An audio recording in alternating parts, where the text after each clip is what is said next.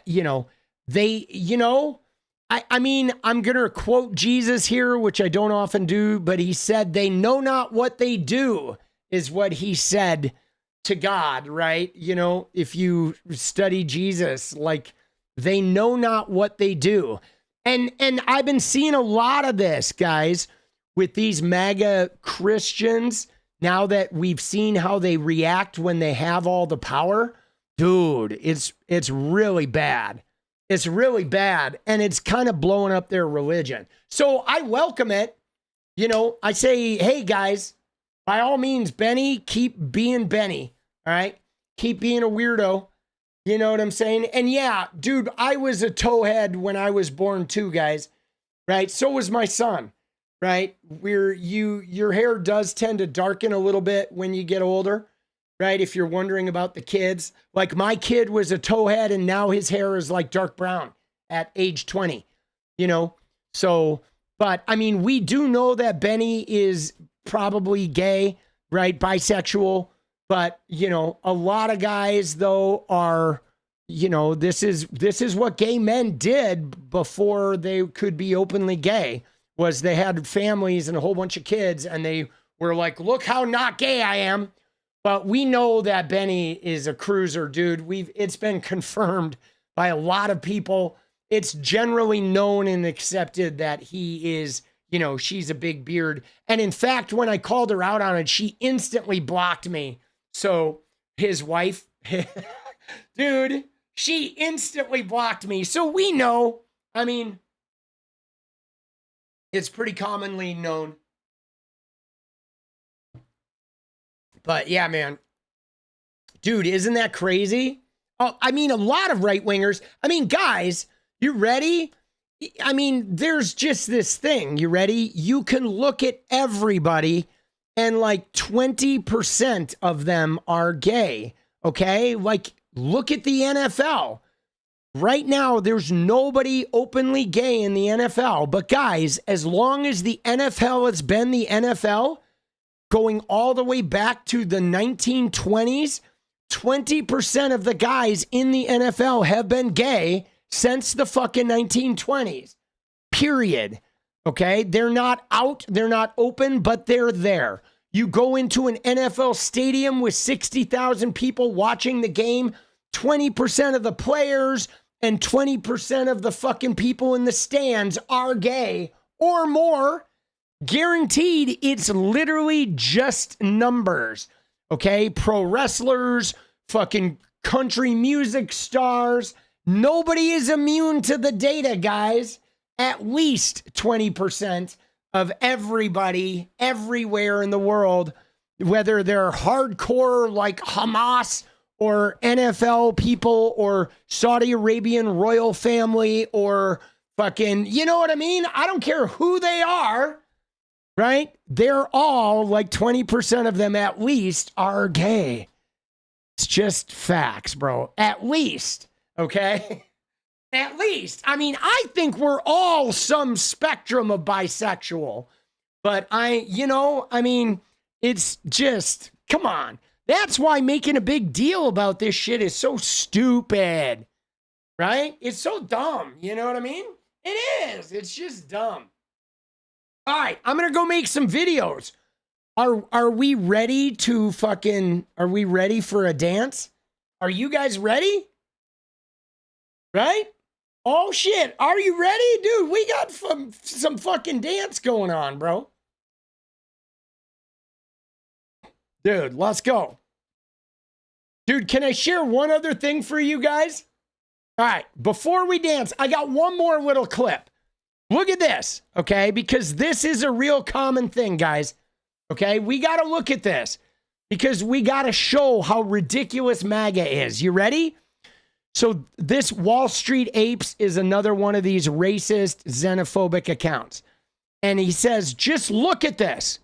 Look at these stations set up for Portland ICE protesters.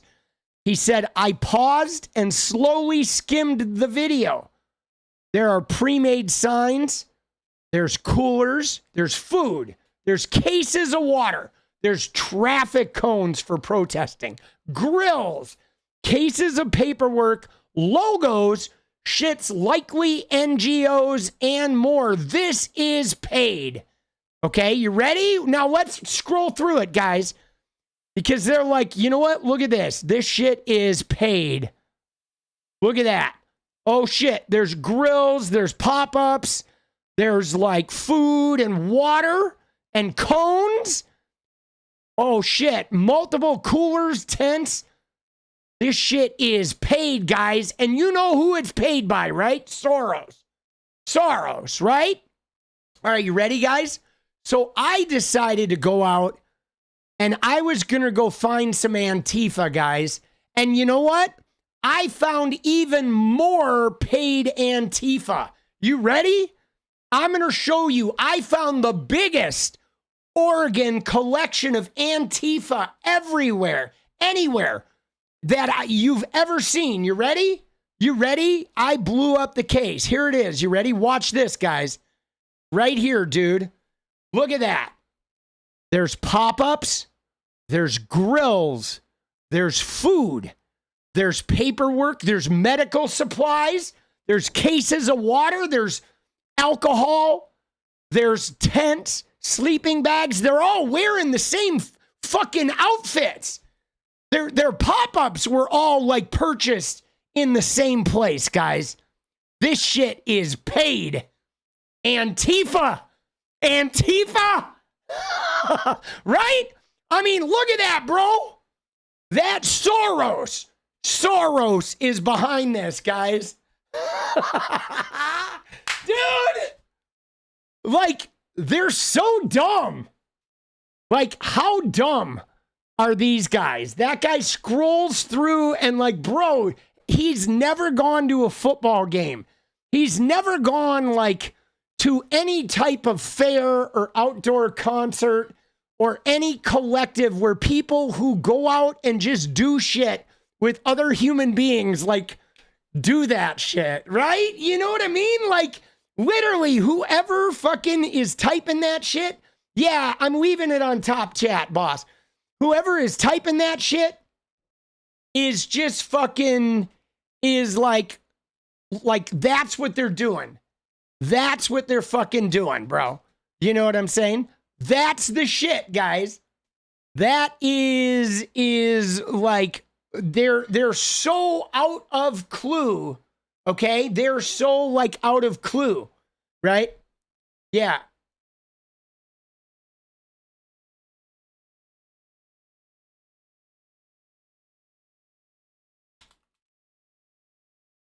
Yeah, sorry, the on-screen chat's gonna just stay top chat, guys. It kind of has to. I have my reasons, but I think I'm gonna, you know, we've had some people that are trying to be harmful. So as long as there's people that are trying to be harmful, we're gonna remain top chat. So they remain powerless.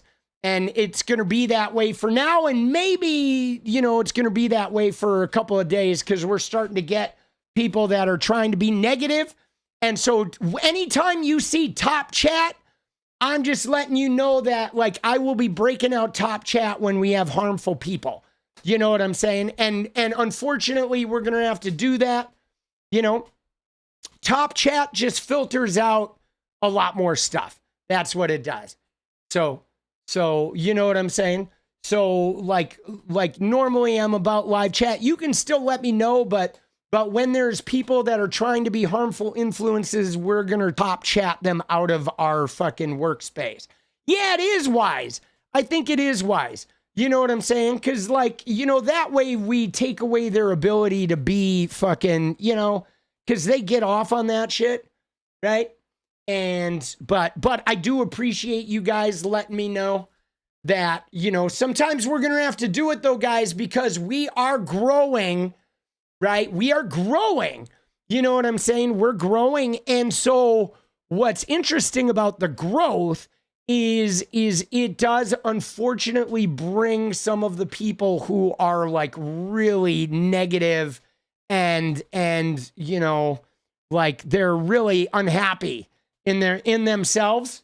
You know, it's just a part of the process, you know, but I'm glad you guys are here. But now we're going to fucking dance, bro. All right? Fuck those guys.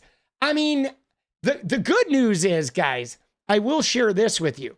The good news is that I have, you know, because of my Fortnite career and having like blown up to an insanely like famous sort of like experience in the most toxic community out there, that like I don't really get rattled by that stuff anymore. Like, this isn't my first rodeo, which is good. Like, the people who do come in and try and do that, it's kind of like, oh, all right, you know, whatevs. It's not like I haven't seen all that stuff before.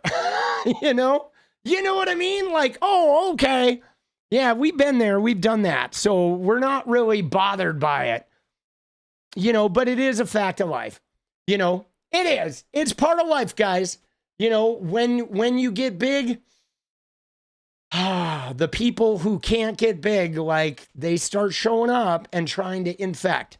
But we got this.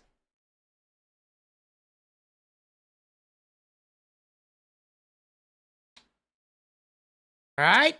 All right, you ready? I'm ready for a little deja vu.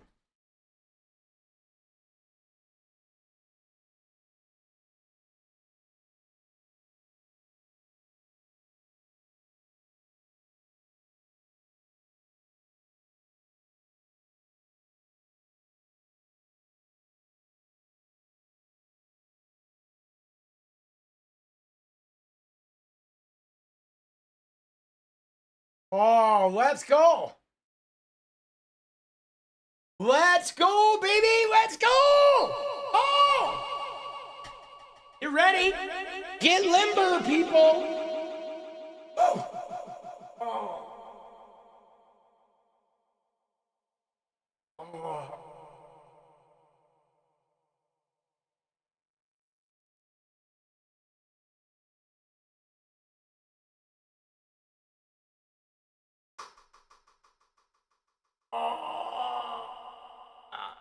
Oh, yeah. Dude, it feels good to stretch, bro. All right, you ready? All right. We dance. Thank you. Brought to you by the beautiful fans, the political punk. We get into it. All right. Get set up. Set up, set up, set up. Let's go, baby.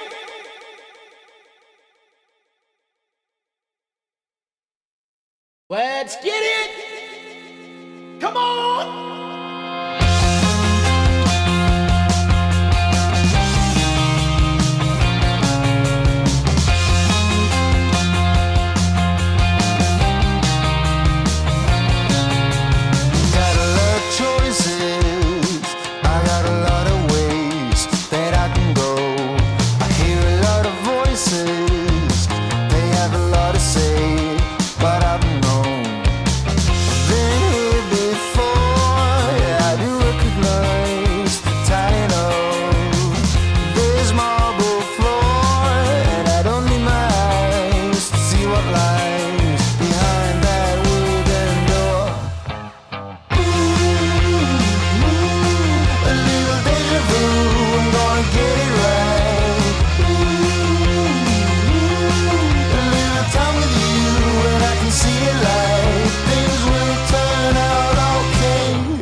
Just so you know, guys, whenever I do have to put it on top chat, I also have another live chat open on a different screen so I can always see you.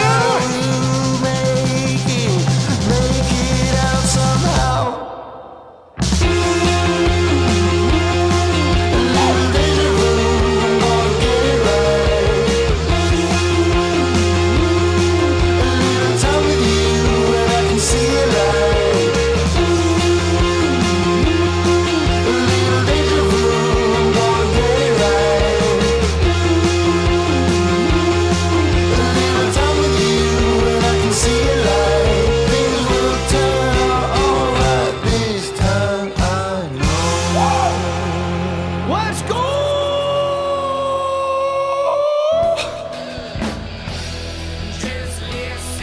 Let's go, baby. Dude. Yeah, so I wanted to interject there for a sec because I always keep a window open, a live chat window open, so I can see everybody's message. So even if you're not seeing your shit on the screen, you don't have to worry.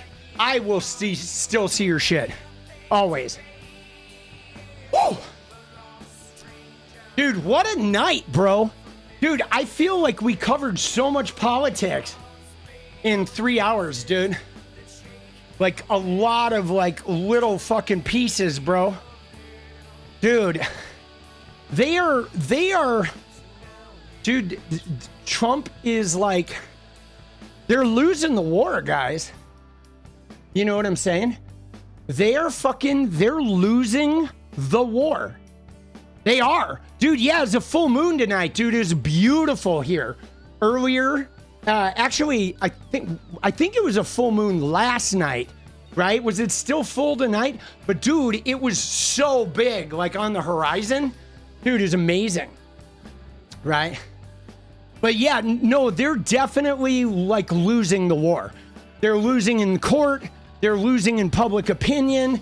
They're losing in the fact that they've gotten so arrogant and reckless in the way they behave and the hypocrisy that they're engaging in that, like, you know, it's really, they're not handling the power well, you know, which is something we were all, I think everybody was like worried about because we knew that Trump was vindictive.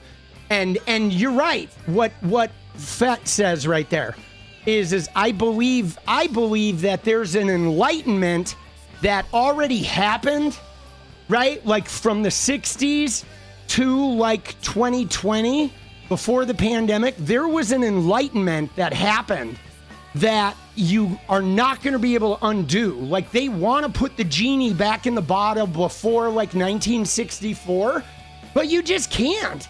And it's the same with the gay rights. And so the thing about that is they have an unwinnable war. The war they're trying to fight is just unwinnable because the change, like for instance, when a tree gets pulled out of the ground by its roots, the tree is just gone, right? When the wind cuts a canyon in the mountain, that part of the mountain is gone. Okay, when somebody's 90 years old, you cannot go back to being 20. You are 90. You just can't turn back the clock like that. And so the thing about it is they can like slow things and they can cause hurdles and they can cause pain. They can cause, you know, destructive things and thwart the progress. But there's a certain type of enlightenment that already happened that they won't be able to undo, you know, and that I'm like sure of, you know. So now it's just a setback, you know. We're in a setback which I think, you know, a nation founded on slavery ending up with a black president who was actually pretty fucking good.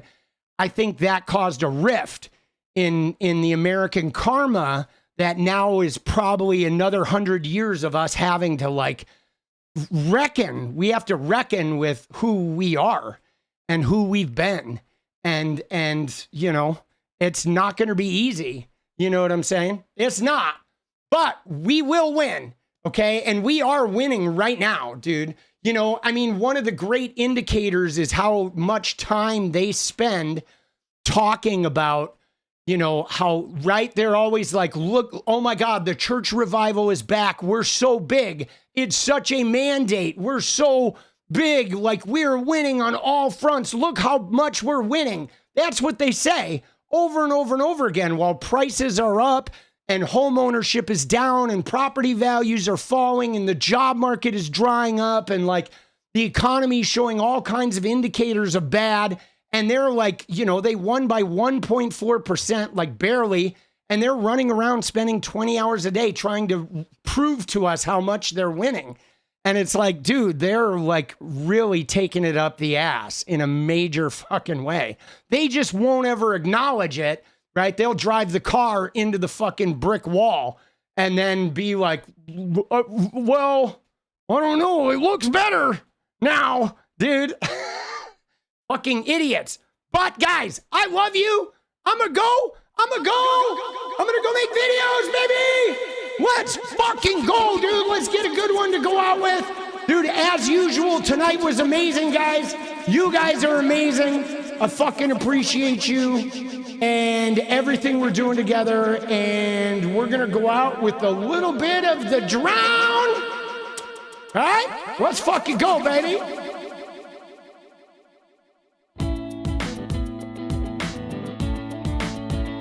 There it is.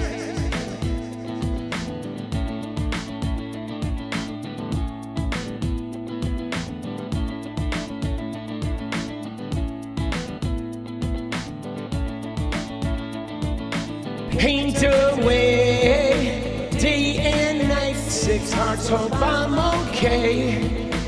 You're alright, goodbye then if you dare. Someone new is pulling everywhere. I'm afraid to let them. Nothing is what I say. I feel far away. Nothing is what I think. I will drown in pain. Yeah, yeah, yeah, yeah, yeah, yeah. I'll see you guys tomorrow. Good night. After you, I'm afraid of feeling some too soon. Cling to what you're giving. Nothing is what I say. I feel far away. Nothing is what I think. I will drown in pain. Yeah, yeah, yeah, yeah.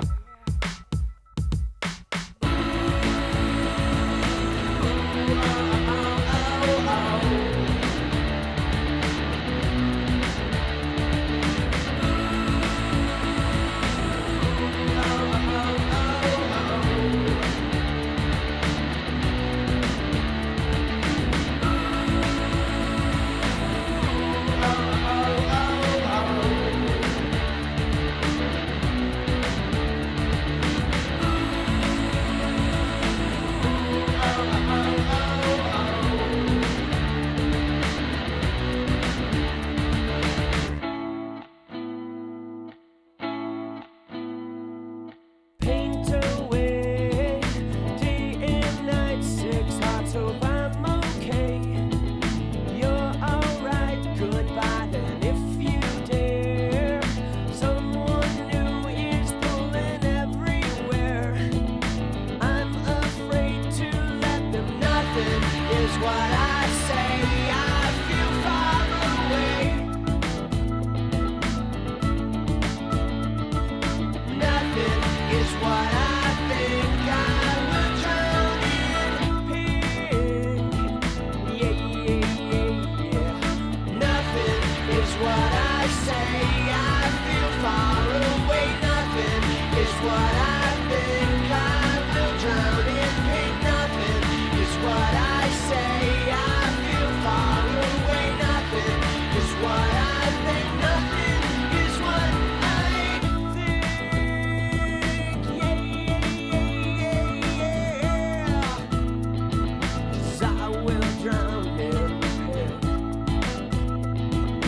Oh, oh, oh, oh.